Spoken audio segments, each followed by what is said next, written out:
Sebenarnya kita harus pahami dulu, lapangan Merdeka kita ini sangat spesifik, Pak. Kalau di Semarang ada simpang 5, lapangan Merdeka kita ini simpangnya 8, Pak. Simpang 8. Nah, kedua, posisinya ini, di samping dari adalah kilometer 0 Sumatera Utara, ini sangat sensitif terhadap terjadinya kemacetan, karena simpulnya jaringan jalan semua di situ, Pak. Dan disitulah jalan poros utara selatan kita, dari Deli Tua sampai ke Belawan, itu arteri sekunder, Pak. Arteri sekunder artinya apa? Memakin menguatkan lagi potensi kemacetan kalau ini dibuat sembarangan, kira-kira seperti itu. Sekarang, udah masuk lagi ketika kita sudah mengadop tentang SDG. SDG ya. SDG kita ini ada beberapa unsur, tetapi unsur tentang salah satunya di goal ke-11 itu adalah penggunaan pengurangan pertama gas emisi, kedua adalah mengurai kemacetan yang akan terjadi di besar kota. Jadi ternyata apa yang dilakukan sebagai bagian dari revitalisasi tadi adalah membuat dari sisi dari perspektif transportasi, Pak ya, adalah membuat basement 2 lapis di bawah lapangan Merdeka. Walaupun saya belum terima juga ini sebagai apakah melanggar cagar budaya atau tidak. Kenapa? Karena selama ini terkesan yang disebut dengan lapangan Merdeka itu sebatas luasan rumput, seperti itu kenyataannya. Padahal menurut ahli-ahli cagar budaya yang pernah kita dengar, itu seluruhnya kawasan itu menjadi bagian dari lapangan Merdeka. Itulah makanya dulu di buku pembukaan kita juga disebutkan bahwa lapangan parkir itu pun dulu adalah fasilitas lapangan Merdeka, jadi bagian dari lapangan Merdeka itu sendiri. Yang sekarang malah digali-gali. Itu sebenarnya yang dari sisi perspektif saya, Pak ya. Ya kan, bahwa pertama membuat basement 2 lapis di lapangan Merdeka tadi ini menjadi biayanya akan sangat mahal, Pak. Kalau basement misalnya di bawah bangunan gedung bertingkat itu menjadi biaya minim. Kenapa? Karena dia hanya sebagian dari pondasi gedung itu sendiri. Kalau ini kan khusus untuk gedung parkir, bayangin. Padahal SDG tadi itu sudah mulai membawakan ke bawah kepentingan orang banyak diutamakan. Artinya apa? Dengan tingkat pertumbuhan kendaraan sekarang yang berakhir dengan gas emisi yang sudah sangat mengkhawatirkan, yang ditargetkan di 2030, itu udah masuk program zero emisi. Bayangkan sekarang udah tinggal berapa tahun lagi nih. Tetapi ternyata revitalisasi kita ini malah kontraproduktif dengan program globalisasi tadi, SDG goal tadi. Penyorotan Burhan itu tadi dari segi transportasi kan gitu. Kita tak usah bicara biaya lah. Aku mau tanya sama Safwan dulu nih kan gitu. Dia ini kan bekas bagaimanapun pernah menguasai masalah lalu lintas di Kota Medan tuh. Dengan simpang 8 yang ada di Lapangan Merdeka tuh, Wan. Ya, dengan ada pengorekan untuk di Lapangan Merdeka tuh nanti. Itu bawa pemudarat atau bawa manfaat nanti itu? Kalau saya berbicara apa yang dikerjakan Bobi Nasution saat ini lebih banyak mudaratnya. Yang pertama, ya kita bicara lampu pocong. Ini tak ada manfaatnya untuk masyarakat Kota Medan. Masyarakat Kota Medan yang dibutuhkan saat ini adalah rasa aman. Bagaimana dengan begal terbang di mana-mana malam hari? Siang hari pun ada begal. Bagaimana dengan tawuran-tawuran remaja-remaja ini? Di Belawan sampai hari ini nggak selesai-selesai. Datang Kapolda ke sana, pulang Kapolda sama Bobi, langsung tawuran lagi. Jadi programnya yang dia kerjakan ini tidak betul-betul dipikirkan secara matang. Kemudian jalan yang di Kesawan itu, dia buat lokasi parkir. Ini jalannya kecil, sempit. Jangan coba-coba ikut sama Jakarta yang jalannya lebar. Singapura, KL, Kuala Lumpur, itu jalannya lebar, bisa dibuat kantong parkir. Ini Bobi ya, dia tidak memikirkan apa sebenarnya dampak yang dia kerjakan. Di zaman Atila, setiap paret yang dikorek, pagi harinya sampahnya nggak kelihatan. Tapi kalau sekarang, jangankan sampah korekan, sampah yang lain pun bertumpuk di mana-mana. Itulah yang terjadi sekarang ini. Yang dikerjakan yang bukan dibutuhkan warga Medan. Oh begitu ya. Bang Galis, harusnya ada poin untuk Lapangan Merdeka, Bang. Dari Ya, Pak nanti, Safwan, catatan Abang buat itu, buat lapangan Fokus ke merdekanya lapangan gimana? merdeka. Khusus untuk lapangan merdeka ini, Bang. Kan tadi Bang Kalis nanya juga tuh, ada 8 simpangan itu secara lalu lintas, menurut yang Abang perhatikan, dia mau buat parkir di bawah ada 500 atau 400 tuh yang roda 2. 500 roda 4, Pak Safwan. Oh gitu. Bagaimana itu nanti dampaknya itu di situ? Coba kita bayangkan ya, abang cuma mau beli 1 bola tenis di Kesawan, abang harus jalan begitu jauh. Oke. Ini tidak ini ya, betul-betul tidak sangat membantu masyarakat, malah menyulitkan masyarakat. Kalau kita mau asli kita buat ya, untuk di Kesawan itu, di depan toko di Kesawan itu tempat orang berjalan kaki dulu, terlindung oleh ruko yang ada. Jadi orang tidak mengambil badan jalan, tidak mengambil trotoar. Di depan toko dia jalan, memang ada terowongan itu. Tapi sekarang udah tak ada lagi gitu.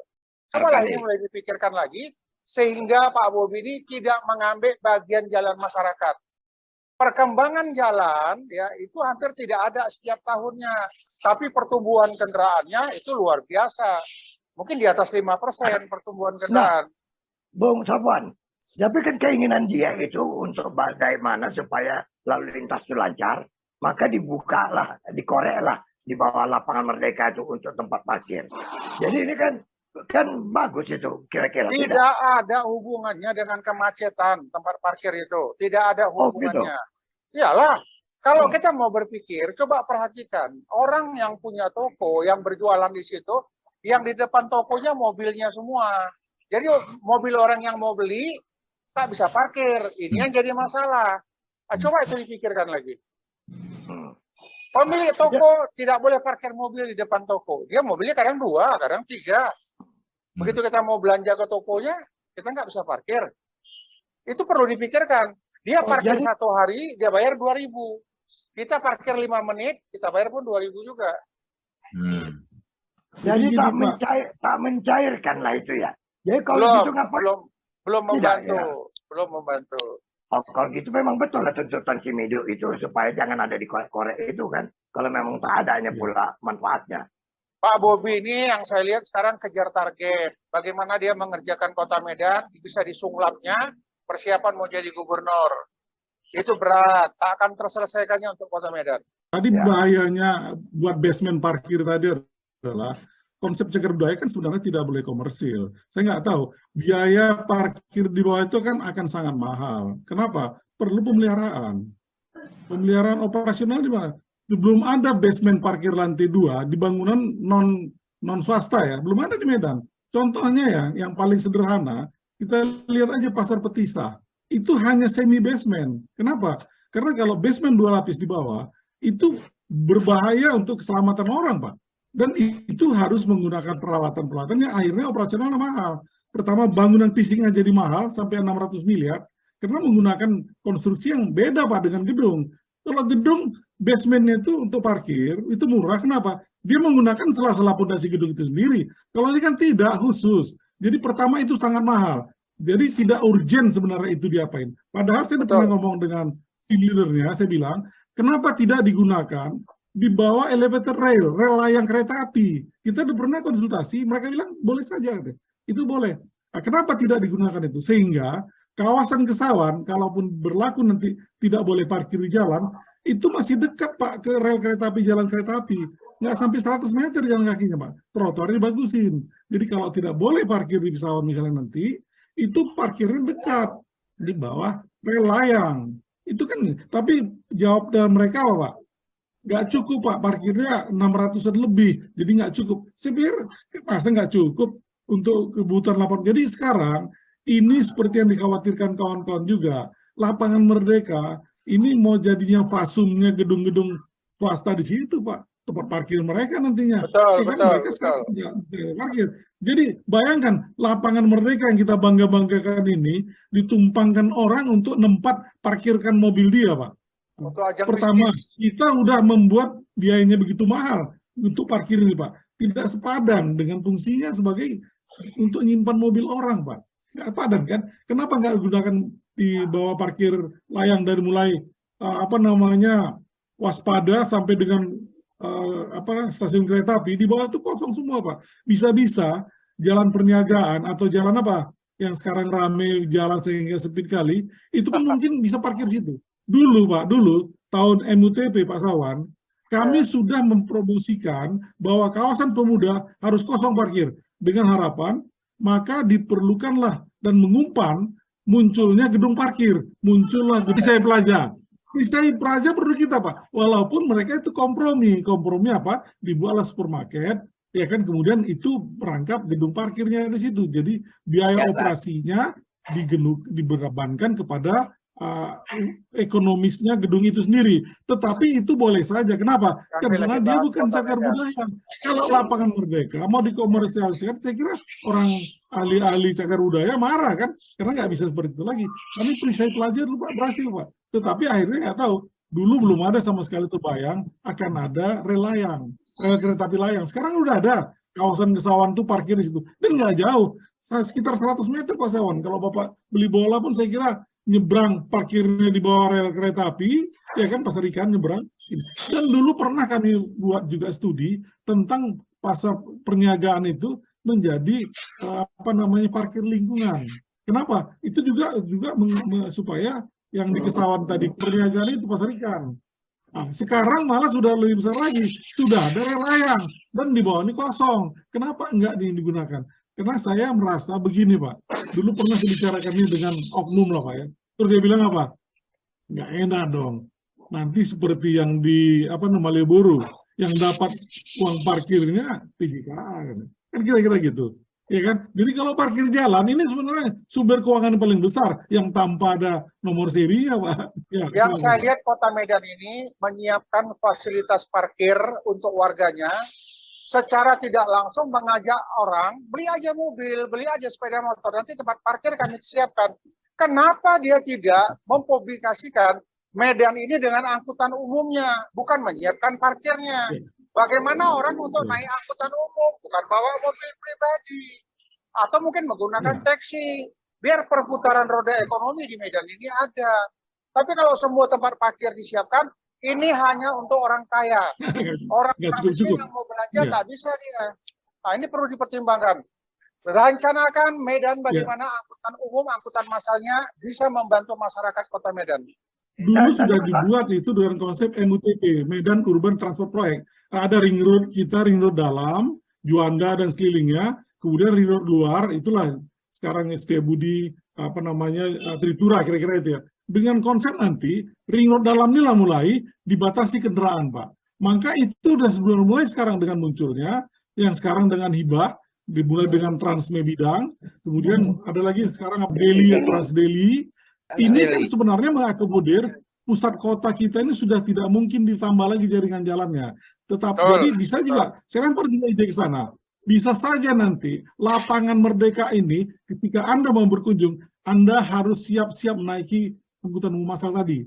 Jadi akan muncul nanti kantong-kantong parkir. Jangan, kami dari daerah kawasan Kampung Baru, kita naik mobil, mungkin ini sampai Istana Maimun. Di sana muncul kantong-kantong parkir yang dikelola oleh anak muda misalnya, Pak. Kan parkir-parkir seperti ini, park and ride, itu nggak perlu di pinggir jalan besar kan? Seperti yang di Jawa udah mulai banyak itu, Pak. Muncul itu. Kemudian dari situ kita naik angkutan umum. Kenapa? Makanya kita lihat semua angkutan umum, ini informasi dari Perhubungan Pusat ya, semua itu loopnya lapangan Merdeka, Pak. Jadi nanti bisa aja muncul, tidak boleh masuk lagi mobil di situ, Pak. Mobil pribadi. Kalaupun masih parkirnya sangat mahal, kira-kira gitulah. Ya, eksklusif. Nah, maka setiap orang yang mau berkunjung ke sana, itu semua yang angkutan umum massal. Ya kan, saya pun naik dari sini sampai ke Istana Maimun, parkir di sana, saya angkutan massal. Jadi pusat kota kita ini, inilah yang nanti dikhawatirkan oleh Pak Usman, yang pernah menulis di Waspada 2014, menghindari kota hantu. Karena ketika kota udah crowded, yang seperti dibilang di Manhattan atau di mana ya, itu kota itu udah crowded, orang udah malas ke situ karena terlalu sering macet, akhirnya orang nggak ke situ, Pak, keluar. Sehingga kota yang dibangun hebat-hebat itu jadi kota hantu, Pak, nggak ada lagi penghuninya. Medan ini udah mulai nampak, di Singir Rengas, Pak, itu udah mulai banyak, ada macam gedung-gedung, nggak ada penghuninya, muncullah kota hantu. Contoh satu lagi yang paling kasat mata, paling gampang, di sebelah kantor wali kota. Harusnya wali kota introspeksi, kenapa gedung ini menjadi gedung hantu? Kenapa? Karena itu tadi dibuat di tempat yang salah. Lapangan Merdeka pun ini dibuat besar-besar megah segala macam, boleh-boleh saja. Tapi jangan di lapangan Merdeka. Jangan buat taman ria di lapangan Merdeka. Sudah cukup padat itu. Kita udah nggak menginginkan itu. Apalagi dia punya sejarah penting. Itu bedanya loh. Itu yang perlu kita jaga. Jangan nanti seperti dulu. Dikenal orang malah Merdeka Wall. Bukan lapangan Merdeka sebagai kenangan sejarah kita. Saya agak jadi curiga dengan tim leader yang ada sekarang, karena ketika saya bicara itu, dia bilang nggak cukup, Pak. Saya bilang, kalau nggak cukup, itu gedung parkir Mandiri Tower, sama seperti Jakarta, itu kenapa nggak dimanfaatkan ketika hari libur? Sana misalnya seperti itu, kan gitu. Jakarta udah mulai kayak gitu nanti, Pak. Jadi kantong-kantong parkir itu kan, dan ini dikelola oleh pihak-pihak swasta, termasuklah anak-anak muda. Nah, sehingga kalau memang nanti disarankan mau ke lapangan Merdeka harus melalui angkutan umum, maka akan muncul sekeliling kita ini gedung kantong-kantong parkir, lahan kosong, anak muda bisa membuatkan tempat parkir. Sebetulnya Medan itu punyanya Bobi. Harusnya ada DPRD yang mengatur peraturannya, menyiapkan anggarannya, mengawasi. Tapi Bobi tidak menganggap apa-apa karena Hasim itu tidak paham dia apa fungsi DPRD itu. Buktinya, kalau kita lihat sekarang itu wali kota ini menye-M semua nih. Ada jembatan 1M, Gapura 9, sekian M, Pocong 25 M, kan gitu kan? Semuanya itu M semua dan DPRD dapat apa? Makanya indirlah dia. Itu nitip dia dibuka oleh Bobi.